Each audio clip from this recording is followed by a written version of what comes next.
Do you identify as a drug user? I mean, like, I do drugs. So what is, in your mind, what is it that you're seeking? Um, I just kind of been going around trying to find my niche. Somewhere where, like, I can be for more than a week without wanting to blow my brains out. And acceptance, ultimately. Like, everybody seeks acceptance. Yeah, I mean, like, above all else, like, I'm an alcoholic, and that's just, like, the way that it is. And, that's just, I hate to stigmatize, homeless people as a whole, because some people are homeless because they have mental problems. Some people are homeless because they were just dealt a bad hand in life. And some people are homeless because they ultimately choose to be. So I hate to, like, lump them all together, but, like, most homeless people are alcoholics and drug users. But, like, that doesn't make them bad people at all. Right, and, like, self-medication is tricky because, like, people are people are tending to diagnose themselves with, like, all these random things lately. Like, everyone has anxiety, everyone's bipolar, and all this stuff, and everyone just kind of wants to put labels on it. And it's just like, no, like, you're human, you have issues. Like, some people, yes, obviously, like, have schizophrenia real bad and stuff like that. But I feel like doctors and the pharmaceutical companies are trying to put this thing in people's head that there's something wrong with everyone, and they're trying to, like, push medications on people, and it kind of weirds me out. I was housed up recently for like 6 months, and they put me on 100 milligrams of Zoloft. And she told me, she's like, at first it's gonna make it kind of worse, but then it'll get better. I was like, is there anything that I cannot do on this medication? She's like, no, not really. It's like, I can drink. And she's like, oh, I wouldn't drink excessively, but I wouldn't recommend that anyway. And every time I took it and drank, I would black out. I would drink, like, a beer and black out. And I was like, well, that's something that you definitely should have told me. And, like, not to mention, it was the first time I had ever met this woman. We had like a 20-minute conversation, and she just prescribed me drugs. And she didn't take time to get to know you. No, not at all. But what should she have been finding out? What should she have been asking you? I mean, she should have referred me to a psychologist who would have actually sat down and tried to figure out exactly what the problem was. Because it seems like you're having a little bit of depression and some anxiety. So, like, I'll prescribe you this because it does all of those things. It's like shooting a shotgun inside of a barn, though. And like, those kind of medications are really tricky because, like, that shit can make you suicidal. I think people just need to slow their roll with that kind of stuff. Like, sometimes, like, things just aren't working out and you're a little bit stressed and you need to just relax. It doesn't all need to be solved with, like, little pills. It really doesn't. So who in your experience has provided you the best psychiatric care? I mean, from a peer or a doctor or in your experience? My 6th grade counselor. Because she never judged me, and she'd always just sit and listen. And she wouldn't try to, like, constrict my thoughts and push things in the direction she wanted to talk about them. Like, I don't know, she was a really cool lady. It just didn't feel forced. Like, when I was in elementary school, anyone who had a dead parent once a week had to go to this meeting in this weird little room. It was like a dead parents club, and it was very forced. And they wanted you to, like, talk about your feelings. And it's like, we're in elementary school. We don't know how we feel about that. You don't have the sophistication. We don't understand those things at all. Yeah. Like, I'm in, like, the 3rd grade. What are you doing? Well, what do you think is lacking since you're talking about the psychiatric mental health care system? What do you think is really lacking?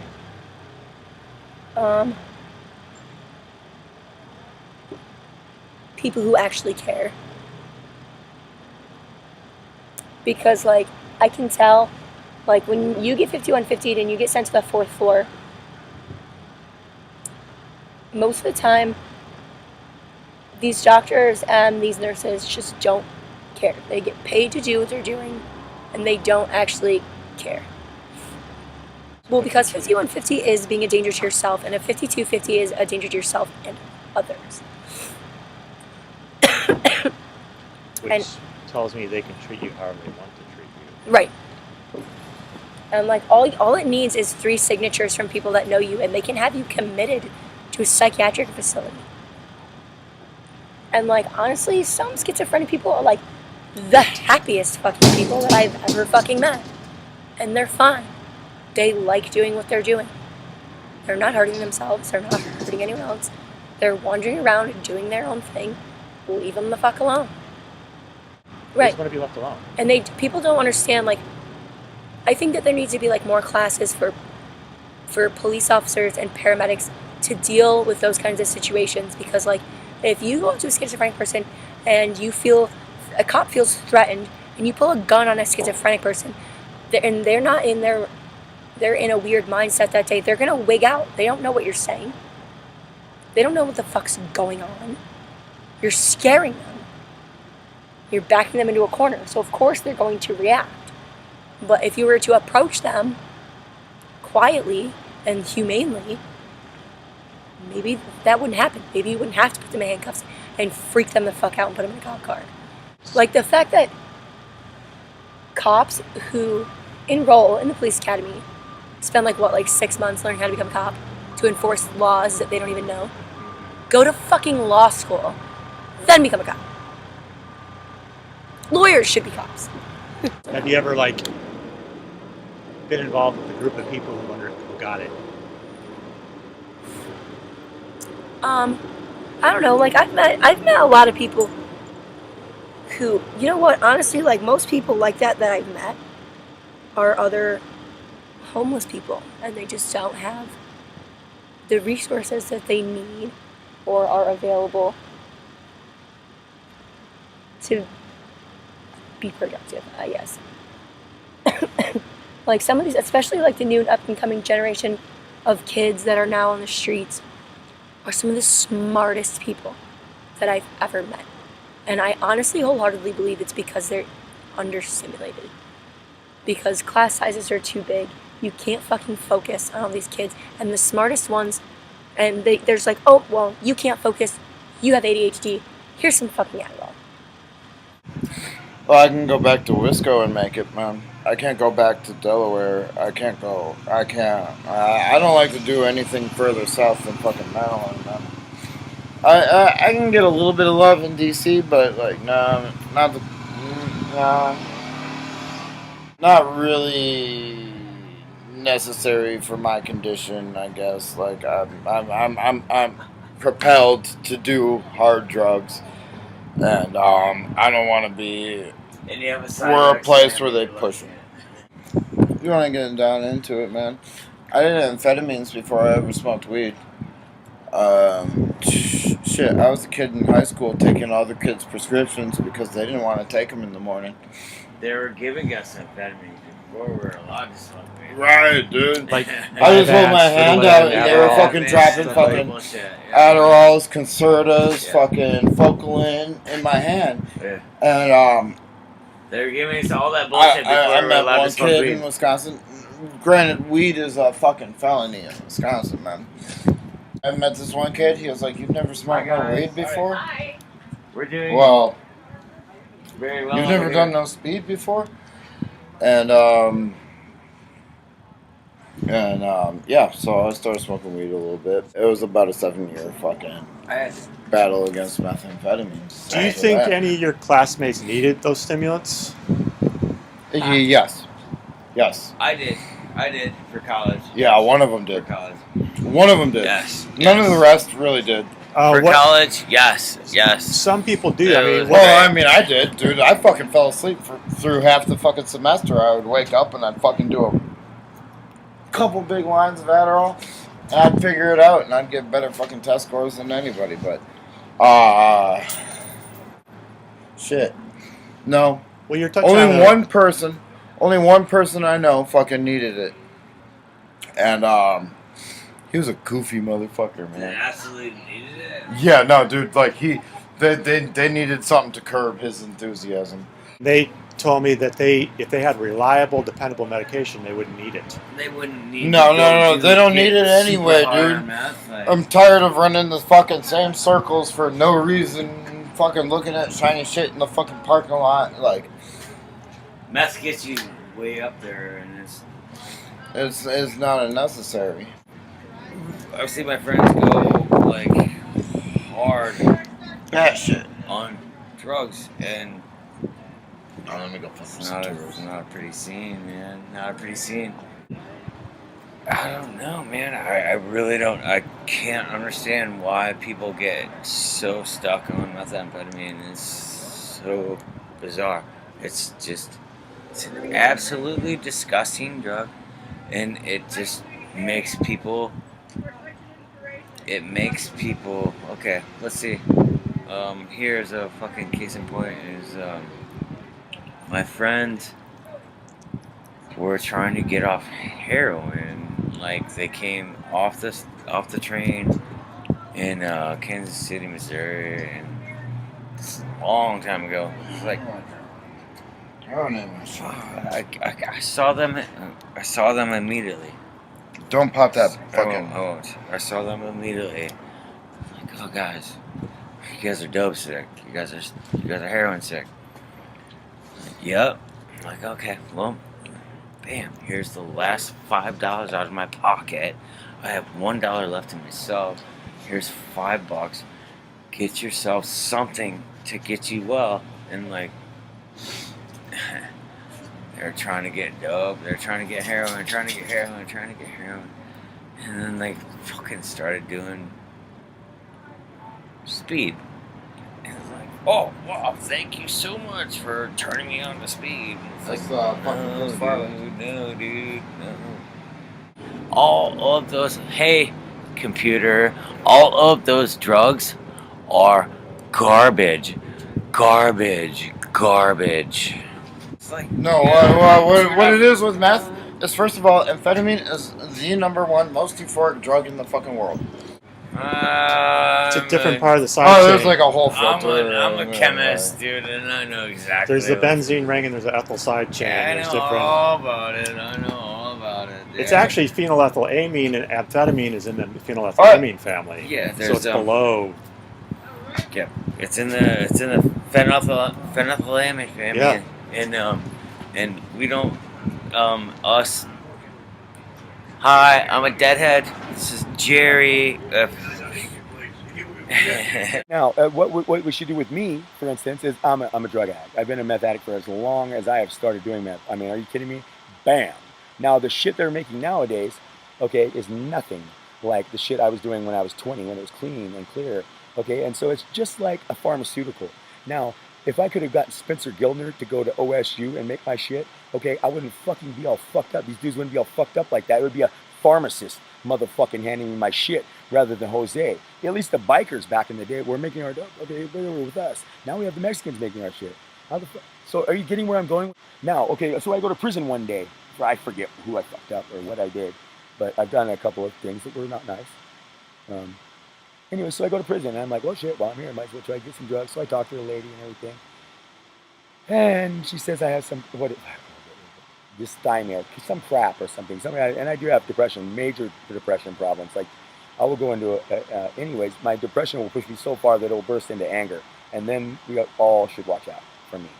And then I am dangerous. It's not, I'm just screwing around right now, trying to teach these kids some respect, really. The stealing, lying, crap ain't what we're doing. But so anyways, back to, you probably heard a lot about it with this. But anyways, back to, oh, fuck, man. So I go to prison, and they put me on this Wellbutrin. I'm like, okay, whatever. Ain't doing shit. Until they pop me. I'm just, and oddly enough, son of a bitch, we get up to about, I think I was taking 400 milligrams a day, like the max dose. And son of a bitch, if it didn't work, something was happening. Oh, yeah? Holy crap. And I'm like, wow, that's interesting. Okay, well, all I know is that my girlfriend adamantly, when I got out of prison, and so that's what happened. So I took these pills and it did some good. Now, these other people in prison were trying to smash them up, stick them up their nose, stick them up their butt, whatever they were trying to do with them. So they must do something. I don't care. I was eating the damn medicine because it fucking made me feel better. I couldn't fucking believe it. Wow, so I get out of prison and they sent me home with these huge bottles of this crap, okay? And I had enough for quite some time. They give me like a 4 or 5 month, I don't know, it was a long time. And my girlfriend adamantly had to eat these things. There was a little bit I went off of them, and no, I actually every damn day made sure I ate the cocksuckers, and I knew why. Cool. And so then, like a log, and somebody just get insurance or whatever, and then, by the way, I started eating Adderalls too. I've ate them before, but consistently. Now, what we should have me on is uppers and antidepressants, okay? Because it's going to keep me from doing speed, which is I can't control the dose, I can't control the shit. Okay, there's a reason they call me Lonnie motherfucking Davis, and I think it's funny. Or you give me the right pills, and absolutely, why the fuck would I want to eat that shit? Or that's crazy. Okay, well, I'm getting there. So, anyway, so we get out of prison, and now we start running low on pills, and I'm like, I have a hard time getting into seeing any prescribers, all this kind of crap. If you don't have the right pieces of paperwork and all this shit, okay, it's a bitch. Okay, so now I go off the pills. And it fucked me up a little bit. And I said, you know what? I ain't ever fucking doing this shit again until I can get onto the thing where I can have all the time without no bullshit. Okay? Because I don't like it. I don't want the on and off. I'd rather just feel like shit or whatever I feel like, or just be able to have enough damn pills. Okay? Now, the Adderalls and stuff like that, and I was getting some better stuff than that too. Some of my friends have some pretty damn good pills. They used to, anyways. There again, can't get those anymore either. Because you got to be some kind of fucking psychotic doctor or some shit. But they won't give me fucking. So I got to go do what I got to do. This is bullshit, man. And I'm one of the worst of them. They're right? bad. But do you want me out there seeking and dealing and doing what I do? So hell no. So go to the next step. Like, what is okay, it? so anyway, so now we run out of the pills and we can't get the doctor. I gave up for a long time. And then again, I've tried several times in my life. I just need a fucking prescriber to shut the fuck up and give me the fucking pills, man. I'm a fucking meth addict. And as soon as they hear that, they're like, oh, dear Lord, we can't give you any fucking drugs. Are you fucking kidding me, dude? Get a fucking grip. Okay, I'm going to do dope, whether you give it to me or whether they give it to me. It's going to happen. Now, there's periods, years go by. Sometimes I don't do it. But let's get real, man. All I want a doctor to do is just check on me. Take my pulse. How are you doing each week, Mr. Davis? Do we need to adjust this? What's going on? Give me the right dose of what the fuck those Wellbutrins were invaluable. Maybe they could have switched to some other new fancy medicine. That's a scary topic too. Why? Well, because I don't know what would happen. Decriminalize it. At least we wouldn't be out there fucking robbing every goddamn buddy to get his dope. It would be so cheap and so easy. Everybody in the neighborhood wouldn't be getting robbed, which creates fear. Okay, I would fear me if you are doing some shitty shit to somebody you shouldn't be doing. They won't give it to me. I've tried and tried and tried and tried. I give up. And you telling me you would be better if you had this medicine? Well, I wouldn't. I would be less psychotic. And the ups would be not so up, and the downs wouldn't be so down. I've researched this crap. Oh, I could walk through an alcohol and drug course like you've never seen. Flying colors, no problem. So they always talk about motivation, right? Oh, sure, you got to be motivated. That's the main thing. Well, accountability, blah blah. We could go through all that crap. And the bottom line, when I went through the 6 months of inpatient treatment for prison, blah blah, motherfucking blah. And the whole time I told him, you know what we're gonna see? We're gonna see what I do when I get out of here. Okay, motivation. There ain't no bullshit. Sure, it's great to do the psychological stuff and self-healing and get all that the guilt and the pain and the things that are causing you. But the bottom line is we're gonna get out of here and we're gonna see what the fuck happens. Some people are gonna do the right thing. The people that were on counsel and yes we're wonderful and all that crap didn't even make it off the bus. Well, fuck, man. Somebody a long time ago should have taken care of me. Okay, with my big loud mouth and shit. Well, somebody a little bit older, a little bit smarter. What do you do with a bad pit bull that bites kids? I'd shoot it. Or we would medicate my dog if I loved it enough. We'd take care of, we love that dog. We're going to give it the right medicine. We're going to do the right things. We're going to teach it something better. We're not going to let it run around and fucking shit all over the neighborhood and bite shit. So when we went to court, I know most of the judges and shit. I've been there a couple times. And I stood up and pretty much went down the line and said, Mr. District Attorney, and I mean, No, all it is a revolving door that you're creating. I mean, I just went down to the line, but you know, he's not doing any good, dude. You're gonna let me out in 2 years. I'm gonna be doing the same fucking shit I'm doing now. What good do you think you're really doing, dude? For over this bullshit. Now I went to my private, my lawyer. They give you a court-appointed lawyer, okay, who's seen me once when I was first for like 5 minutes, then once before my ERC early resolution conference for about 15 minutes. Then he showed up on a Friday when I had court on Tuesday. He said, "So what happened?" I don't give a fuck. I mean, whatever. So, anyways, Well, and then I says, "Look, dude, I'm not even mad at you, dude. I'm just telling you how it is." And then I looked at the judge and I gave her a little speech too, because you're all fucked up, and you're just creating this system of it's a revolving door. Because I can't get a doctor to give me the fucking shit I need. So that dude from behavioral health care and a bunch of people like him are the dudes that give out those meds. And if enough of those people stop looking at me when I come in there and say, "Dude, you're a meth addict, we can't give you drugs," you're a fucking idiot. Totally. So I don't have the answers, man. But if I hear the right answers, I'll follow somebody and I'll throw myself in front of them or do what needs to be done because I'm expendable. But what am I going to do about it, dude? I try. I've tried with my motherfucking whole heart.